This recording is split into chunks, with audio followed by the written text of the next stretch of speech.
नमस्कार दोस्तों, आप देख रहे हैं जीएसटी की बात यूट्यूब चैनल। जीएसटी की बात यूट्यूब चैनल पे आप सभी का स्वागत है। आज हम डिस्कस करने जा रहे हैं फेक इनवॉइसिंग में एक दूसरे एंगल को। जो अभी तक हमने जो फेक इनवॉइसिंग पे आपके साथ डिस्कशन किया, वो समहाउ जो इंटरप्रिटेशन था वो थोड़ा डिफरेंट था। लेकिन आज की जो इंटरप्रिटेशन में आपसे जो डिस्कस करने जा रहा हूँ फेक इनवॉइसिंग प्रोविजन से लेकर के, वो थोड़ा हमारा एक ओपिनियन अलग है। आज एक डिफरेंट ओपिनियन के साथ हम आपसे एक डिस्कशन करेंगे फेक इनवॉइसिंग को लेकर। जब कभी फेक इनवॉइसिंग की बात की डिस्कशन होती है तो उसमें सबसे पहली बात आपको डिस्कस करने में आता है सेक्शन 16 सबसेक्शन 2।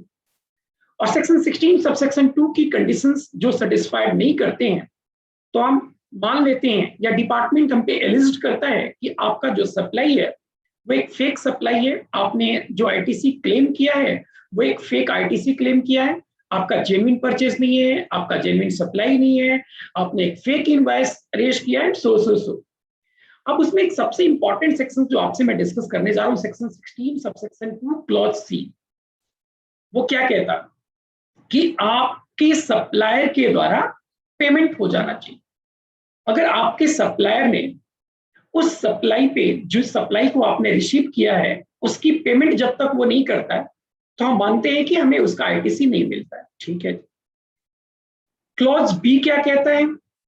द गुड्स और services must be supplied by your supplier. It means being a recipient, if you are claiming the ITC, the supplier must supply the goods or services, and being a recipient, you must receive actually that goods and that services. If you do not receive that goods or services or a service, then it is covered under fake invoicing matter. यानी आपने 16(2) के clause B की condition को satisfied नहीं किया। मैं mainly दो situation आपके सामने, एक तो आपने पेमेंट आपके सप्लायर ने नहीं किया और एक आपने गुड्स और सर्विसेज एक्चुअल में नहीं रिसीव किया। इन दोनों ही प्रोविजंस को लेकर के आप देखेंगे कि मोस्टली जो केसेस बुक किए गए हैं वो डिपार्टमेंट के द्वारा कवर्ड किया गया है। It mean section 16 subsection 2 clause B and 16 subsection 2 clause C, ये दो आपके मोस्टली ऐसे प्रोविजंस हैं जिसमें कवर्ड होंगे सारे के सारे या मोस्टली केसेस फेक इनवॉइसिंग की। अब हम आपसे क्लॉज बी के डिस्कशन करने जा रहे हैं कि क्या क्लॉज बी जो डिपार्टमेंट एलिस्ट करता है, is it really a fake cases, is it really a fake invoicing matter? क्या ये फेक सप्लाई है? अब सुनिए इस पे मेरा इंटरप्रिटेशन। क्या डिपार्टमेंट को राइट है इस तरह की सप्लाई पे टैक्स कलेक्ट करने का? अब इस तरह की जब टैक्स कलेक्ट करने की बात करते हैं तो सबसे पहले हमें चेक करना होता है कि क्या जिस ट्रांजेक्शन की बात डिपार्टमेंट एलिस्ट कर रहा है कि फेक मैटर है, आपका फेक क्रेडिट है, फेक सप्लाई है, तो क्या वो सप्लाई है या नहीं है। इसके लिए सबसे पहले आपको रीड करना पड़ेगा सेक्शन 9। सेक्शन 9 क्या कहता है कि if there is a supply, section 9 of the CGST Act 2017 states that if there is a supply of goods or a supply of service, then only the GST can be levied. Again मैं repeat कर रहा हूं इस line को कि GST तभी levied होगा जब कोई सप्लाई होगा या तो गुड्स की या तो सर्विस की, और जब तक सप्लाई नहीं होगा गुड्स और सर्विस की तब तक उस पर कोई जीएसटी लेविड नहीं हो सकता। अब फिर से हम आते हैं सेक्शन 16 सबसेक्शन 2 क्लॉज बी पर। क्या कहता है कि जब तक आप गुड्स और सर्विस एक्चुअल में रिसीव नहीं करोगे तब तक आपको आईटीसी का क्रेडिट नहीं मिलेगा। आपने जिस इनवॉइस के आधार पे आईटीसी क्लेम किए गए हैं वो आपका जेन्युइन आईटीसी नहीं है, आपका फेक आईटीसी। और सेक्शन 9 कहता है कि जीएसटी तभी लेविड होगा जब आपने एक्चुअल में गुड्स और सर्विसेज रिसीव्ड की। यानी अगर दोनों प्रोविजंस को देखें तो कॉन्ट्राडिक्टरी है। एक तरफ कह रहा है कि जब आप गुड्स और सर्विस रिसीव करोगे तभी आपको जीएसटी पेएबल बनेगा, जीएसटी की लायबिलिटी तय होगी आपके ऊपर। दूसरी तरफ सेक्शन 16 सबसेक्शन 2 क्लॉज बी कह रहा है कि जब तक एक्चुअल में गुड्स और सर्विसेज आप रिसीव नहीं करेंगे तब तक आईटीसी आपको नहीं अवेलेबल होगा। डिपार्टमेंट यही सेक्शन 16 सबसेक्शन 2 क्लॉज बी की प्रोविजंस आप पे एलिस्ट करता है। मेरा इस पे ओपिनियन है कि कोई भी जीएसटी की अगर सप्लाई है तो वो फेक सप्लाई नहीं हो सकता, फेक ट्रांजैक्शन नहीं हो सकता। और अगर वो फेक ट्रांजैक्शन मान लिया आपने तो फिर वो जीएसटी के दायरे में ही नहीं होगा। रीजन भी फिर से वही सेक्शन 9 पे आते हैं सेक्शन 9 सिंपल ये कहता है कि जब ये सप्लाई है तभी इस पे कोई टैक्स लेविड होगा। यानी अगर किसी सप्लायर ने कोई गुड्स डिलीवर्ड किया, जब तक सप्लाई नहीं हुआ तब तक उस गुड्स पे कोई जीएसटी लेविड नहीं होगा।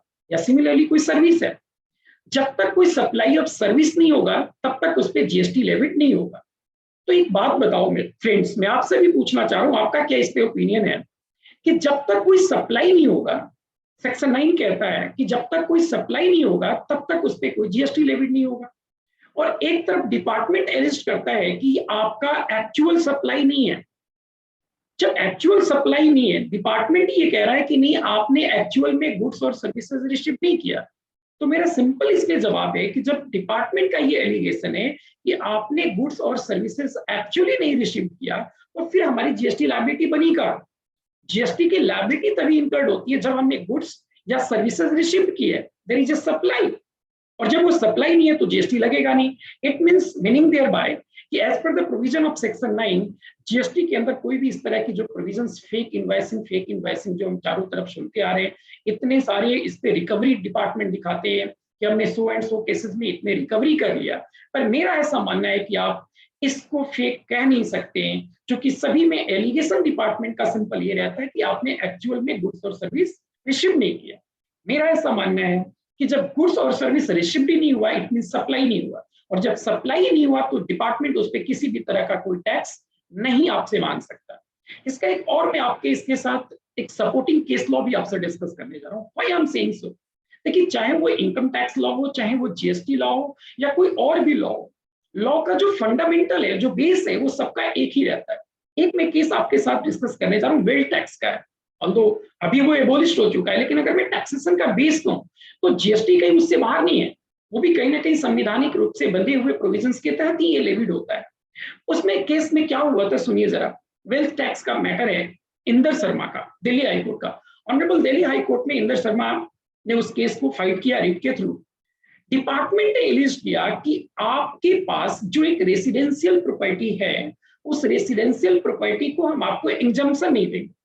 और इंजम्पशन क्यों नहीं देंगे, वो आपके एलिस्ट ये कर रहे थे कि चूंकि आपके पास इस प्रॉपर्टी का प्रॉपर डीड नहीं है, सुनिए ध्यान से, यानी आपके पास ऑनरशिप नहीं है, और ऑनरशिप नहीं है तो हम आपको इस प्रॉपर्टी का इंजम्पशन नहीं देंगे।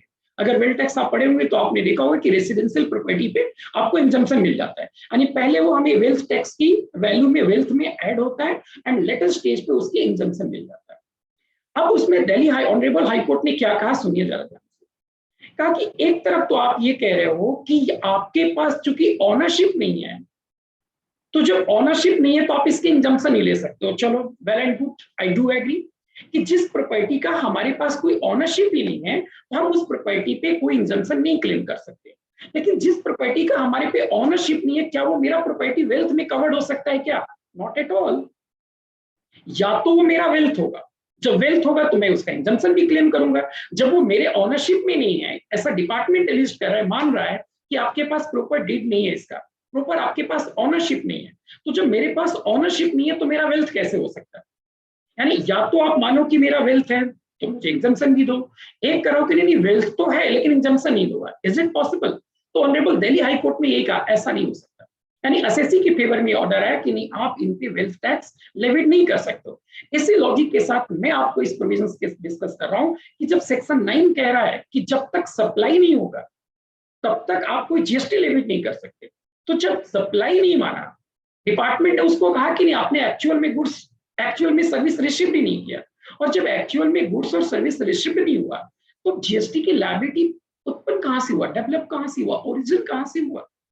यानी कि जीएसटी की लेवल होने के लिए, जीएसटी लेविड होने की सबसे पहले कंडीशन है कि वो सप्लाई होना चाहिए, और डिपार्टमेंट कहता है कि ये सप्लाई नहीं है। सो इन माय हम्बल ओपिनियन, ये ऐसा मेरा मानना है कि जीएसटी में ये फेक इनवॉइसिंग, फेक ट्रांजैक्शंस नहीं माने जा सकते। या तो आप ये क्लैरिफाई करो कि हाँ आपने गुड्स तो रिसीव किया लेकिन किसी और प्रोविजंस को कॉन्ट्राडिक्टरी किया, लेकिन 16 सबसेक्शन 2 क्लॉज बी, हमने भी सी के डिस्कशन भी किया, मैं सी की लॉजिक यहाँ पे आपसे डिस्कस नहीं कर रहा हूँ, I am discussing only the provision of B.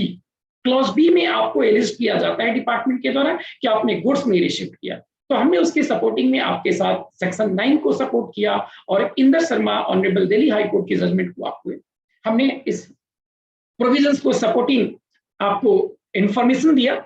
और आपको ये वीडियो पसंद आया तो जरूर आप इसको लाइक करें, हमारे चैनल को भी सब्सक्राइब करें, ताकि इस तरह की आगे और भी इस पॉइंट्स पे हम आपको वीडियो बनाएं और आपको अपडेट्स मिलते रहे। Thank you very much.